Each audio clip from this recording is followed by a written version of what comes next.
Hello everyone, good morning, welcome to the show today. My name is Spencer Walsh. On the show today, breaking news, Beto O'Rourke is headed into the race.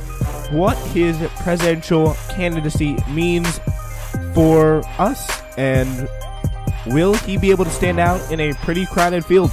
We're going to be discussing all of that. Also, Senate voting to end the war in Yemen, the college scandal, and some fun White House drama.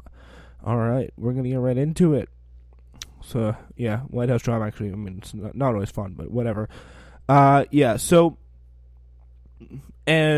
this again, Beto O'Rourke now, just breaking, he will be running in the presidential race in 2020. It's going to be, I mean, he is officially in. We know that, at least.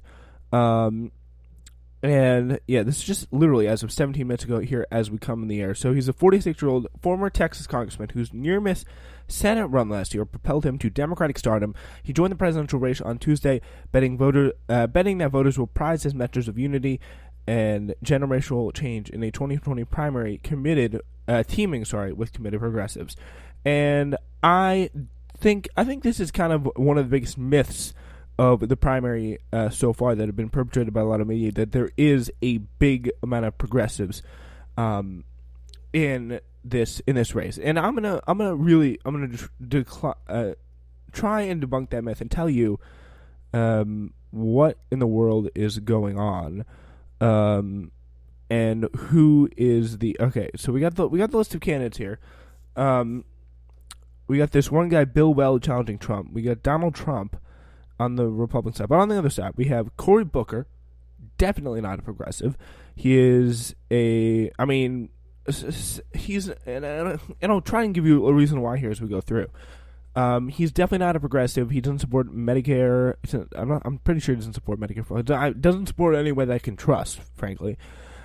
He has close ties to banks. He has close ties to big money interests. He has close ties to charter schools. Like, those are not anything that principled, actually, people who care about policy. Like, those are not people that like. Pete Buttigieg, I don't know. I really don't know, man. Like, if he gets past Iowa, maybe, but I don't see how he kind of unites around the right issues.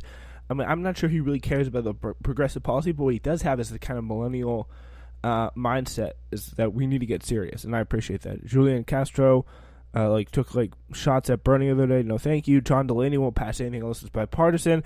Tulsi Gabbard is a progressive. Kirsten Gillibrand, no, has a strong Republican history.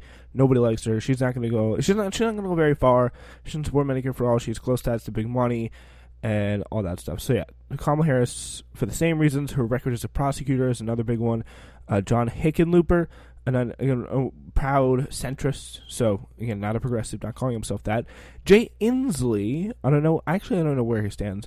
I do like his stance on Medicare for all. I'm possibly willing to entertain him. Amy Klobuchar, no way. Clear as day centrist there. Bernie Sanders, progressive. Donald Trump, obviously not. Elizabeth Warren is a progressive. So yeah, it's that simple. Those are some of the candidates who are running, and yeah, it's that simple. So those are the candidates in the race so far, and that myth about being progressive is debunked. But now let's talk about Beto. His decision really jolted kind of an early election season, already stuffed with contenders, adding to a mix the relentless campaigner with a small dollar fundraising army, the performative instincts of a former punk rocker, and a pro-immigrant vision to counteract President Trump. So yeah, those are all kind of very interesting things, and I really don't know how he's going to be able to stand out in a pretty crowded field, but there's a lot of people like him. He may be able to rise to the top of that field. He may be able to actually put a good challenge to Kamala Harris. But for the longest time, and it's kind of been a little bit rough, he has kind of mixed to... He's been a political chameleon. Like, that's what he's been for a long time. Yeah, he, as Splinter puts it, is a handsome, tall, white guy who liberals can project their longings into with little substance to get in the way. And that's a great point. He's changed. He's voted for different things at different times. He ran, quite interestingly enough, a more liberal Senate campaign than anyone has ever run in Texas history. But his voting record was way more Texas if you actually look back on it. Vanity Fair's cover story says he has an aura. But, I mean, I don't know. I don't care. I don't know about you, but I don't care about my presidential candidates having aura. I care about them having policy and the ability to beat Donald Trump, which I think he does. But, yeah, so O'Rourke, though, apparently has been drinking the Kool-Aid about himself. Interesting. I got in there, and I don't know if it's a speech or not, but it felt amazing. He told Vanity Fair of his speech he gave during his failed Senate campaign because every word was pulled out of me, like by some creative force, which was just like the people there. Everything I said was like watching myself being like, how am I saying this stuff? Where's this coming from? I mean, did you write it down, maybe? I don't know. Yeah, we're going through this profile here. He started off his first term in the El Paso City Council. O'Rourke advocated for tax abatements to spur development. Interesting. Envisioning a gentrified downtown that could attract more people like Beto O'Rourke, pretty much, is the quote from the Vanity Fair profile.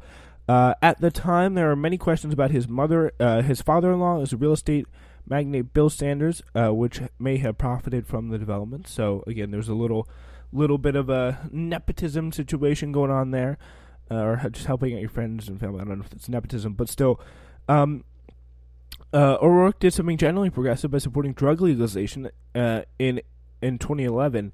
By supporting drug legalization as a solution for violence on the border, setting him up to run for Congress. But he ran the race with the help of a rich father-in-law and won by wooing white Republicans in a heavily Latinx community. So that's what he tried to do. He tried to go Texas. He tried to woo people, and that's what he's trying to do now. I really don't think it's any different. He could say it's for Medicare for all, but would I really trust him? I don't know. I really don't know if we would be able to get him. I really don't know if we would be able to actually get him to like listen to policies. When he's in there, he's going to be, I think, a lot more susceptible to big money interests than Elizabeth Warren and Bernie Sanders, who have actually staked out career-long positions against those people. And the only kind of money they get from Amazon is from Amazon employees who work for like minimum wage or something like that. It's really tough to see how Beto O'Rourke A is going to stand out and B is going to be able to prove himself as a real progressive there. So once he was in Congress, O'Rourke worked with Republicans, including co-sponsoring a bill with Texas Senator John Conran to increase border security. Yet O'Rourke says he admires Bernie Sanders. Interesting. He says doesn't say he's in favor of Medicare for all, but making Medicare part of the healthcare marketplace and eventually providing healthcare for all, so that seems like a no to me. He also says proudly that he is a capitalist. So yeah, there is that. This certainly sets O'Rourke up for the relatable underdog hero that we've all been expected to root for. So yeah, he's running. It's going to be interesting to see if he can stand out. And I think it's going to be interesting when O'Rourke finds out he's not going to have the same support from everyone in the Democratic Party because his opponent is not Ted Cruz. It's like Bernie Sanders, Elizabeth Warren, who just so happen to be the most popular politicians in the Democratic Party. All right. Yeah, so the GOP majority Senate right now, as we turn tides to more international affairs, issued a rebuke to President Trump today, voting for a resolution to end support for Saudi Arabia's brutal war in Yemen, according to the Washington Post. The vote was 54-46, but with all but 7 Republicans voting against. So that's interesting. So this is the second time the Senate has voted to end the war, which the UN calls the greatest humanitarian crisis in the world. Absolutely awful. We should not be associated with a bombing campaign the UN tells us is likely a gross violation of human rights. The UN says that civilians, including children, are facing the most violence from the Saudi-led U.S.-backed attacks. In February, at least 53 children were killed, 92 maimed, and 12 governance, they write. The resolution will now be taken up to the House, where it's definitely going to pass in the Democratic-controlled chamber. The House passed a similar resolution condemning support for the war in February. If the resolution passes the House, it will be the first time Congress has successfully invoked the War Powers Act to end support for a U.S.-backed war. It's almost likely President Trump then will it's almost certain, that President Trump will then veto the resolution, and highly unlikely that Congress will have enough votes to overcome that veto. So it's going to be interesting. What we've seen so far on 2 counts now is the president kind of ruling as his own, and it's going to be interesting, slightly interesting theme developing here, where you have Senate and the House saying we don't want to do this anymore, we don't want to do this thing anymore, and them turning them out and doing it. And I think it is so important, and it's really a shame on this country. It's another in the long line of absolute foreign policy failures that we've decided to back this war with Yemen and attack Yemen. It's something nobody supports. I don't think. I mean, I try to remember if David Langan, who's a guest on Newsflash a lot, I'm trying to remember if he said he supported it, but I don't know how anyone really wants to know the details of this, like how the fact that children have been killed, a school bus has been killed, marketplaces are routinely bombed by the Saudis. They just go all out, and they have all the support from the U.S., but they still can't seem to win, which kind of makes them embarrassing. But still, Bernie Sanders, 2020 presidential candidate, was the chief sponsor of the resolution to send the package, was more about just Yemen. It's also about Congress's ability to decide when the U.S. goes to war, which is very, very important. He says, and it's especially important, it looks especially potent in the time of Trump, where we have a madman running in office, and we don't want him to go to war. Like, there is such a cognitive dissonance for these people who are like, yeah. I mean, I really like the national security state. I really like our kind of imperial efforts. But, oh, yeah, Trump, the guy who's literally running all that, he's a madman. It's that simple. All right. Yeah, something I didn't get to say really about the college admissions scam yesterday is this kind of like puts the nail in the coffin. There is no meritocracy. Many stories about the rich do a good job of demonstrating how undeserved their wealth is, and we, again, as Libby Watson writes in Splinter, we have a real cracker today. Dozens of people, including 2 Hollywood actresses, were indicted in a scheme to cheat and pay their way into obtaining admission to selective colleges for their kids. So U.S. Attorney Andrew Lelling called the parents charged in a case a catalog of wealth and privilege. The scheme involved paying students to take the SAT or ACT on the rich kids' behalf, straight up changing answers on the tests after the kids took them, having therapists help them get extra time on their exams, and even bribing university athletics coaches to pretend the students were athletic recruits. Many of the students were unaware that their parents were cheating on the test for them, the FBI said. The payments were made through non-profit and disguised charitable donations, which parents, again, were able to deduct tax-free, because that's the cherry on top, in my opinion, or a tax deduction, not tax-free, obviously. But still, that is kind of the cherry on top. Like, you get your kid into a nice college, all because you made a little bit of money, and tax-free. Incredible. What really shows us is how different these things are for the rich. And it's such a different scenario. And the question is, I heard this being talked about, like, should these parents really, they're just trying to do special, are you kidding? Like, if this were a, like, are you aware of what people go to jail for in real life? Like, have you, not in this fantasy land where you can just pay to get your kids into college, it's, like,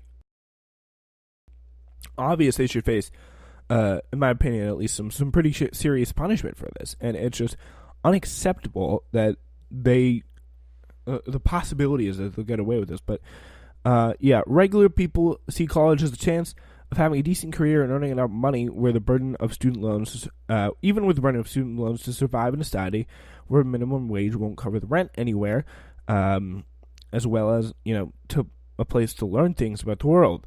Regular people have to work very, very hard to get into college and to pay for it, often for the rest of their lives now, until they're senior citizens, especially something that's happening now.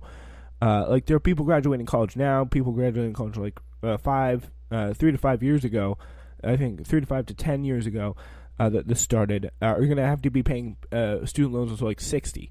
Like, it's ridiculous how bad it is at this point. So, yeah.